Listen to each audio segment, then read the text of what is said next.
show, I made this movie. They'd have something to watch. Wow. Yeah. That sounds like something Aaron Spelling would say. Yeah, that's very white and rich, I have to say. This came out the same year as another John Hughes film, National Lampoon's Vacation, which Mr. Mom outgrossed. So even did a little better. Oh, wow. But I think Vacation has lasted longer in the vernacular and sort of Absolutely. its legs have been shown. But this movie certainly still had a lot of the stuff. And I watched it a lot. It was in heavy rotation on cable as a kid.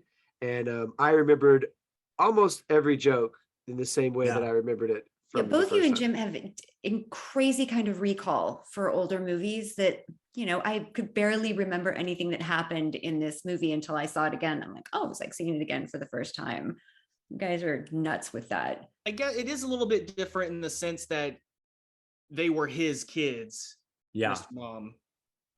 True. So, but you're still kind of taking that like role reversal thing just in a slightly different, because I think it was still a lot of the same, Michael Keaton's one character was doing a lot of the same things that those three guys were doing. Yeah, I mean, and honestly, that was the best part of both of the movies was the shift in the gender roles and watching them try to bumble their way through what were traditionally at the time more female roles, and how every mom would know how to take their kids and drop them off at the school turnaround, and every mom would know that you can't use a staple gun to sew together a blanket or an iron to cook a grilled cheese sandwich. But as a man, I absolutely would consider both of those things. You're like, of course a stapler could fix a blanket, and why not use an iron to cook a grilled cheese sandwich? The cheese isn't even melted.